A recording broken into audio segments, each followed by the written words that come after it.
Welcome back to Rocky Mountain Gardens. If you're new here, my name is Mary, and on my channel we do everything pertaining to gardens and home. And because I've had quite a few of my friends who stop by ask me about my houseplant collection, and they're afraid to start buying houseplants because they think they have a black thumb, things like that. And oh, I don't know how to care for them. So I thought I would give a little hint for you new houseplant gardeners. And my hints are going to be about a whole collection of houseplants that I find to be the very easiest to care for. So if you're a beginner and just considering buying a houseplant and trying it out, I have some great tips and names of plants that would be perfect for you to get started. So let's go ahead and talk about these plants that I've surrounded myself with here today. And we'll start with, we have low light plants, we have plants that need more sunlight, and in all, this is something that anyone can do. It just takes a little bit of confidence, that yes, I can do it. And start off slow if you're new to the world of plants, and get, one or two, give it a try. So let's go ahead and start with one that I have right here. And guys, by the way, I'm going to put the names of all of these plants in my description box. And I'm also going to put the scientific name up here on the screen for you so you can see it as we go along. And I have my little cheat sheet here. I'm not going to try to pronounce all the botanical names because I'm not too good at that. But we're going to start with Sansevierias. And you may know these by the common name snake plant or mother-in-law's plant.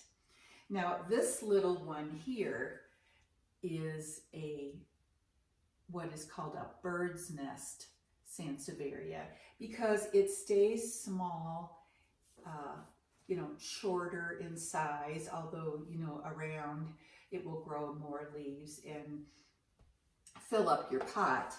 But this one is let me find it on my list here. It is called Hahnii, I think that's how you pronounce it. But it's very pretty, and this and all Sansevierias are low light plants, which means you can have them in a darker corner in your home. You can put them in a north facing window, or just outside of the window so it gets indirect light, we call it. So guys, I'm going to be talking about those plants that need more sun and less sun, and I'm going to be talking about south and north. My house faces south in the back and it faces north in the front. So my sun-loving plants I put on the south side of my house where they will, get stronger sunlight, and the indirect light or low light plants I put on the north side of my house. And that used to confuse me so much when I first started gardening. I was like, which way is north and which way is south? Who knows?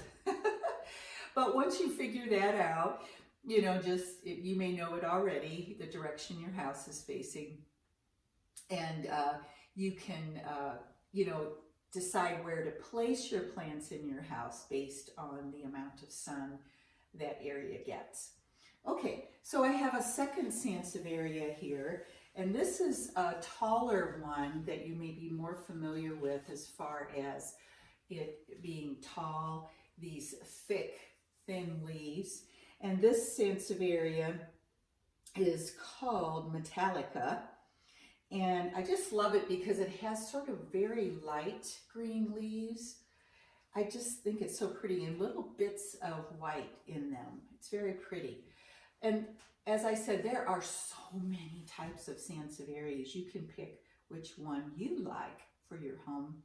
Sansevierias are known for being plants that cannot be killed.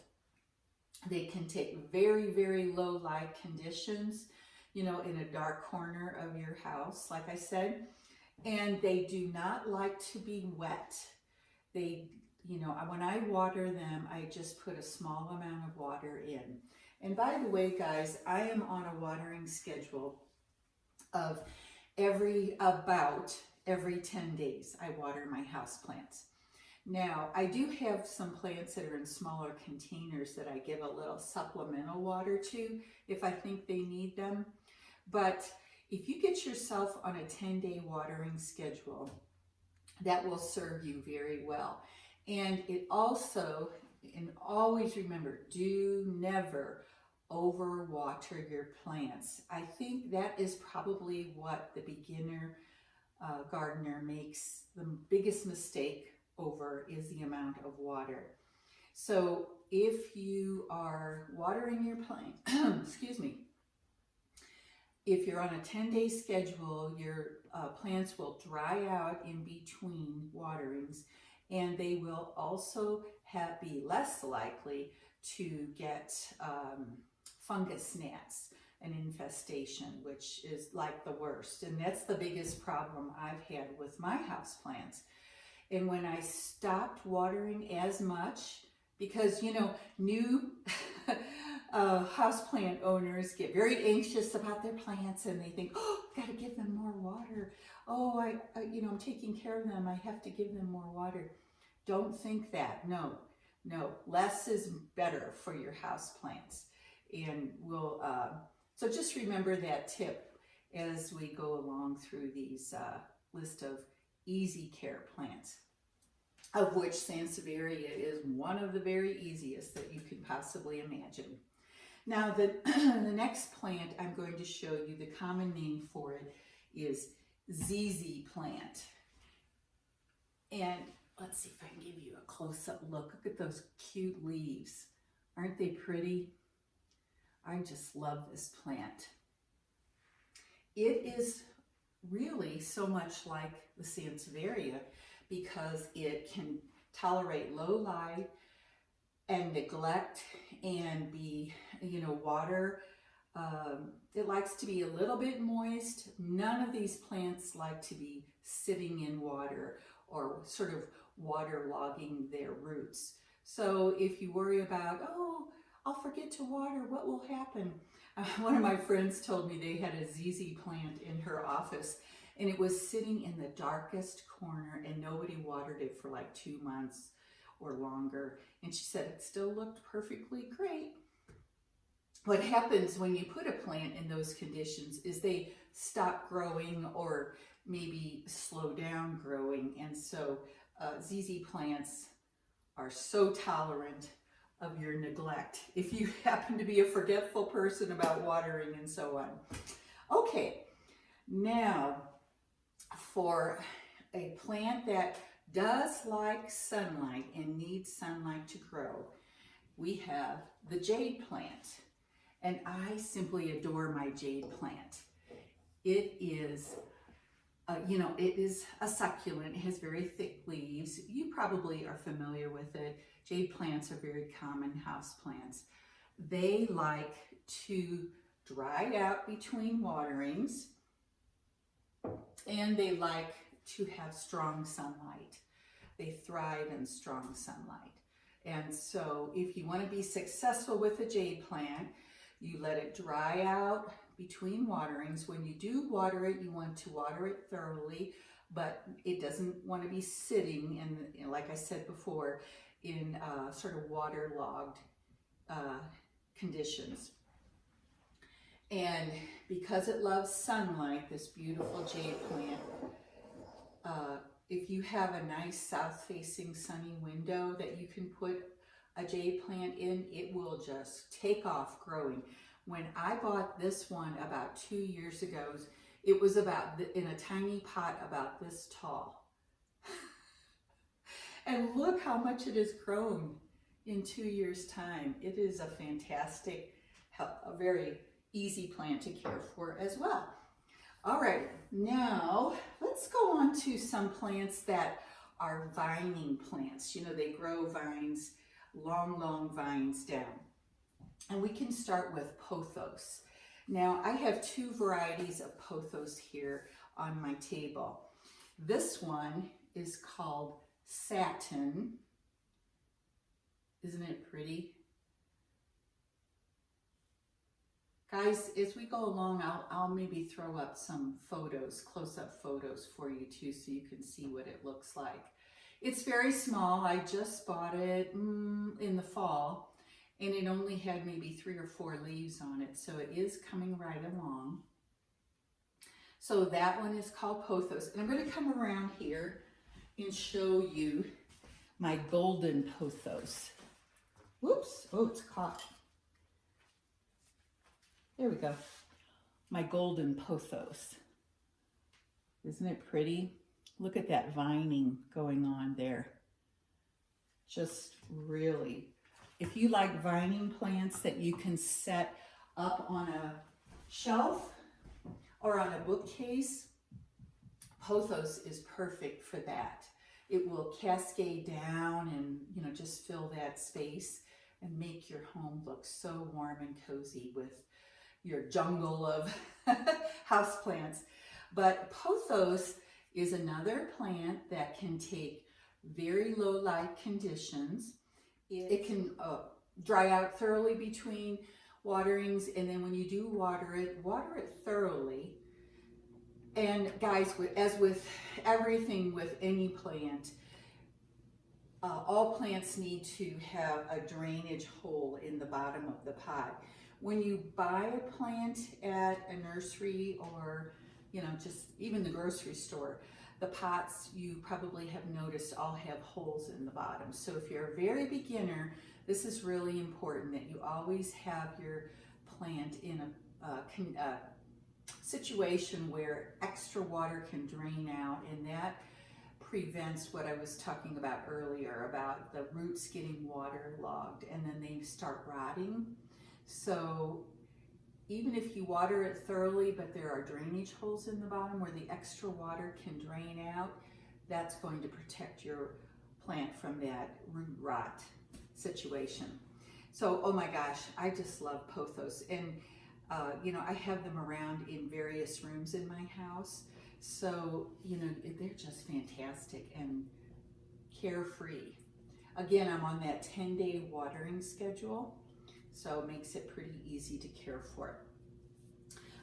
Okay, now let's move on to another vining plant, and this one is called, where did I put it? I always have trouble saying this name. Tradescantia. Tradescantia are vining plants as well. I actually have a couple of, 3 varieties here today. This one, I'm going to come around again so you can see this close up. Look at these beautiful light green leaves with the pink edges. Isn't it gorgeous? This Tradescantia is called Tricolor. 3 colors because it has pink, white, and green on the leaves. And oh my goodness, this is a newer plant that I just got. And so it's very healthy, but it will start trailing and creating a, you know, cascading vining situation as it gets bigger. Now, I also have another Tradescantia. I'm going to bring this one up close too, so you can see it. See how it has a purplish tinge to its leaves? This one is called Purple Heart. Now, Tradescantias in general can tolerate low light conditions, so they're good for indoors. But the Purple Heart plant is one that, if you want to have that purple coloring on it, you must have it in some fairly strong sunlight. I have mine in a south-facing window, right on the windowsill, and that brings out that purple color. If you keep it in a low light situation, it will still grow. It's just that it will be you know, turn more of a greenish color and lose its purple shades. Now the third Tradescantia that I have is called Zebrina. This is probably the most commonly found Tradescantia. And you can see the leaves look zebra-like. Zebrina is its name. And as with all vining plants, this is another tip for you as you buy them and they're growing. They grow these long vines, and then you find not so much as growing here. It's not bushy looking. The way to create a situation where you're having bushiness at the top of your pot is to cut off, you know, pieces, 6-7 inch pieces of your vine that's coming down. Keep it trimmed up a little bit more so it doesn't get what we call, in the gardening world, we call it being leggy. And being leggy means that you know, you have these long strands with not very many leaves on them. So it looks kind of spindly, I guess you might say. So what I have done with both my Purple Heart and my Zebrina, I have taken cuttings and just put them in this glass of water. And they are, I think they've been in here for about a week, and they are already starting to grow roots. And I'm just going to add them in, once the roots are long enough, I'm going to add them back into the same pot so that they, you know, create a more bushy look to each pot. And it just looks prettier in your home. That's called propagation, and propagating in a glass of water or jar of water is so simple. You can do it with pothos, and you can do it, well, I have some other house plants that I'm not talking about today, but there are some other varieties that are very easy to propagate in water. So we're getting close to the end here. I have 2 more plants to share with you. This right here is a variety of Dracaena, and this one, let's see, my Dracaena, this one is called Green Stripe. Let me walk over again to show you. Look at those pretty green and white stripes. I just love this. And I have new leaves forming, and this started off about a year or 2 ago, very, very small. It was maybe about 4 or 5 inches tall with, you know, just 5 or 6 leaves in it. So taking care of it, putting it in Dracaenas are so great for the indoors, again, because they like some sun, but they like it to be indirect sun. They can tolerate it, a lower lights situation. So I have this Dracaena in my north facing window in the front of my house. That's where I keep it. And it just is growing, and not, you know, hugely fast, but it is growing and it's healthy, and it's on the 10-day watering schedule, like I mentioned. And of course it has drain holes in the bottom of the pot and so on. So those are just the main tips for you guys to remember on all of these plants. Regular watering schedule about every 10 days. And I'm going to come around the other side over here now so I can show you this fabulous plant that I have been looking for about 3 years. It's silly how long I've been looking for it in our local nurseries. I finally found it,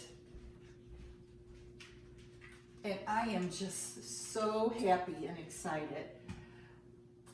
For all of you people who think you have a black thumb, this is a plant that will definitely work for you. Guess what its name is?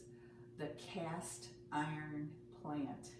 It is called that because it is probably the toughest plant that you can ever purchase for your home. However, one of the reasons it's taken me so long to get one is they are very, very slow growing plants. And this one was very pricey. You won't believe it. I paid $55 for it. But I just wanted one for so long, and I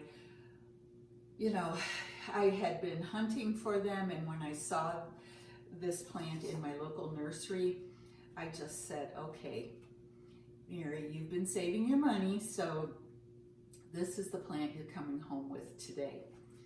And it has these long green leaves, and it can be almost in darkness and will continue to grow. It needs very little water, but keeping it on a regular schedule, 10-day schedule, will of course help it to grow and be more healthy. But it is just so tough, hence its name, cast iron plant. Tough as cast iron pots in frying pans. But anyway, I highly recommend this if you're afraid of buying a house plant. Now you can get smaller ones for that would be less expensive to start out. However, because I hadn't been able to find one, I just, went ahead and did it. And being a gardener and plant lover, I just decided I'm doing it today and adding this to my collection. So I have it in my north-facing window in my living room as well, and it is doing really well, just, getting used to its new home. One last thing I wanted to mention was fertilizing. Because of the low light conditions in the middle of the winter, plants actually go dormant. So during the months of November, December, January, and February, those 4 months, I do not fertilize my plants, because fertilizing them when they are sort of going to sleep for the winter, is contrary to their natural growth habits. So what I do is, starting in March, and once a month, and you can set a schedule for yourself if you're thinking about adding houseplants to your home decor. Well, you can set a schedule and fertilize on the first of the month, each month. So in March, April, May, as the days are getting longer, I begin fertilizing. And so from March all the way around the year until October 1st, that's when I fertilize my plants, those months where we have more light and your plants are actively growing. So my way of fertilizing, I'm going to put a picture here so you can see this close up, this product. I just buy this at Walmart or Lowe's, they carry it. What I love about this indoor plant food here is it's in this little squirt bottle. And what I do on a day that I'm going to be watering anyway, I open it up, it has a little closure there, and I just squirt on, depending on the size of the plant. If it's a small plant, I just put 1 squirt. If it's a bigger plant like this cast iron plant, I'll put 3, around each side of the pot. And so when I do that, I then go ahead and water it as I would normally, and it waters in this liquid fertilizer into the pot, into the soil, and your plant has been fertilized for that month. It's not a good thing to fertilize too often either. You can overdo the fertilizing just like you can overdo the water. And so once a month I'm fertilizing in the spring, summer, and fall months, and then skip those 4 months in the winter, November through February, and water every 10 days. And you will find your plants will do quite well. One caveat is that if you have a very small pot like I have this one, and it's in the sun where it's going to dry out more quickly, I do give them supplemental waterings in between the 10 days, just a little drink to tide them over until the next big watering at the end of 10 days. Okay, that's a lot of information for one video, but like I said, I'm going to put a list of all of these plants in my description box, and then you know, if you're interested in going out and finding them, you'll have the name to look for. And also now I hope some information to help you be successful as a houseplant mama or daddy.